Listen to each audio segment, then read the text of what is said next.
de cette histoire Milik-Payet qui avait semblé très bien commencer. Donc j'espère que ça va donner satisfaction aujourd'hui parce qu'on a deux grands joueurs pour moi dans cette équipe. Alors si j'ai bien compris, Nuno Tavares va remplacer Kolasinac, Pape Gueye va remplacer Guendouzi et Arkadiusz Milik va remplacer Luis Suarez pour l'Olympique de Marseille. Vous avez bien compris. Et derrière Olivier Giroud. Et voilà les premiers ballons touchés par Nuno Tavares. C'est un peu une surprise quand même que de le voir sur le terrain moins de 48 heures après son arrivée à Marseille. Ben, c'est vrai qu'on a tendance en général à éviter, alors pas parce qu'il est peut-être pas prêt physiquement, hein, mais c'est vrai que quand on voyage, etc. Et le voilà, tu regardes qui va filer dans le couloir, applaudi par la foule. Un bon ballon pour l'autre entrant, Arkadiusz Milik. Enfin, on a vu Maignan essayer d'attraper ce ballon avec les mains. Il n'a pas eu à le faire de la mi-temps, de la première en tout cas. Attention, bon appel encore. Oh, grosse faute sur Junior Messias, grosse faute de Nuno Tavares. Mais au moins, il est au marquage de l'adversaire. Et oh rouge. non!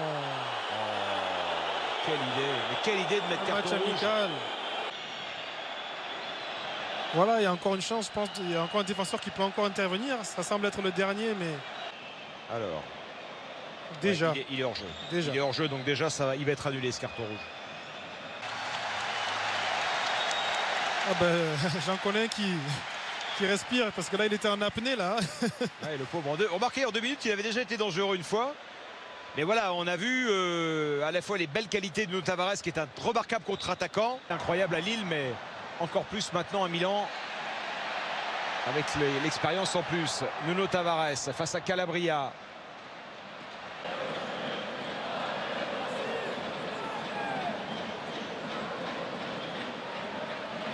Peu de solutions, hein. Il est obligé de faire un exploit. Et il va obtenir le coup franc. Évident parce qu'il n'avait pas très peu de soutien. Pourtant, il a levé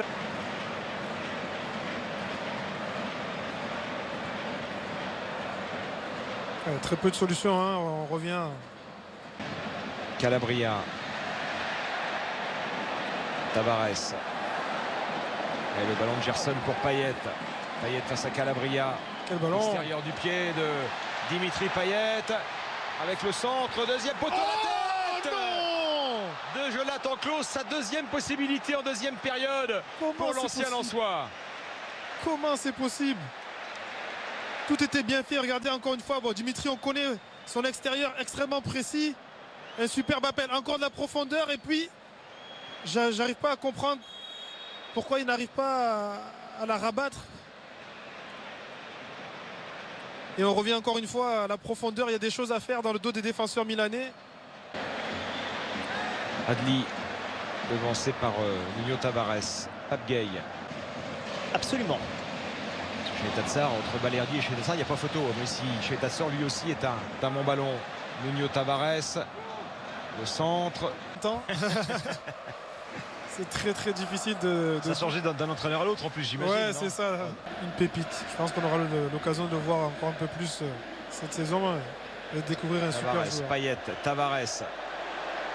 C'est étonnant de voir un joueur qui n'a aucun repère commun avec ses partenaires, mais déjà montrer quelque chose sur le terrain. Mais déjà rien qu'à l'énergie et dans la disponibilité, déjà il veut le ballon. On sent qu'il veut le ballon. Il se déplace, il propose quelque chose, donc forcément le ballon arrive.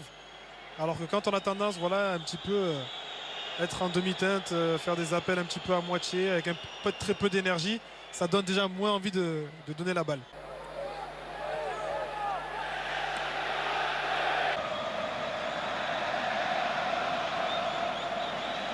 Tavares accompagné par Pape Gueye. En provenance du club anglais. Klaus avec Pape Gueye.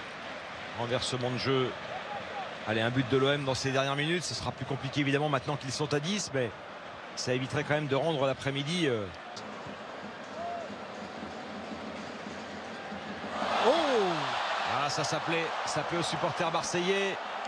Et derrière Nuno Tavares qui accélère et qui oblige les Milanais à reculer. Et ils aiment ça. C'était magnifiquement fait. Joueur formé au Benfica à Lisbonne.